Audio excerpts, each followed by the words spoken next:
So a family in Texas is battling the Biden administration over plans to take part of their land through an eminent domain order. The fight actually began last year with the Trump administration, and the family fears the government will use the land to build a border wall, something they do not want to see. CNN's Nick Valencia has the story. So this letter is from the government telling you that they're probably going to build a wall here. Right. That's exactly what it is. Fred Cavazos and his cousin Rayon Saldua don't want a border wall. For years under the Trump administration, they fought in court to stop their family land from being seized by eminent domain to build one. There's already a portion of the wall east of their property and another portion of the wall to the west. Now, this roughly 1 mile stretch on their family's land in between is about to be filled up by even more border wall.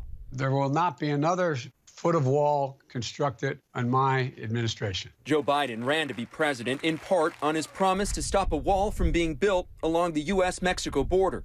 But Cavazos and his family say Biden lied.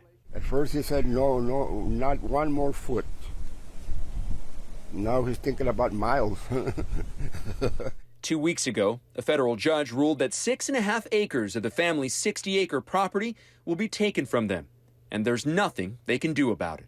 It makes you think, we're supposed to be living in a free country, and makes me think, are we that free, This is where the wall would go, right here. Eminent domain allows the government to acquire privately owned land for public use. For the Cavazos, that means they'll lose a piece of their family history. What's worse, they say, is what the land will be used for. According to the original order that was filed under the Trump administration, it's likely to be used to build a wall and add additional border infrastructure, like this Border Patrol surveillance tower and Border Patrol guard station that currently sits on their property. What I want from President Biden is to stop the wall.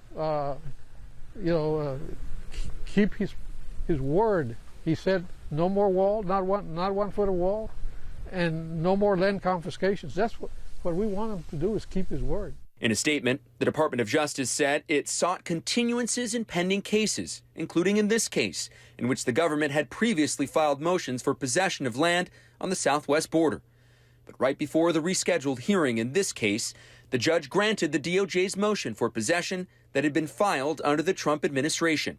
When asked if the Cavazos would be allowed to keep their land despite the judge's ruling, the DOJ did not respond. Roberto Lopez is part of the legal team representing the Cavazos family. This is one of 140 different cases across the state of Texas. Now, not everyone is in the position the Cavazos family is in, but they could very well be very soon. I have an emotional attachment to this land because I worked it all through my youth, So this is something that we want to keep in the family. We don't want to get rid of it, and there's no amount of money they can give us for the land right now that would warrant us, the people that own this land, selling it. The family says the U.S. government offered around $347,000 in compensation, but to them, this land is priceless.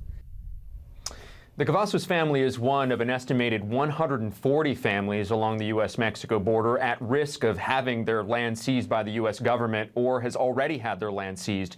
In the case of Fred Cavazos, there is little that he can do to keep his land from being seized other than hoping that his story getting out will lead to the Department of Justice dropping the case.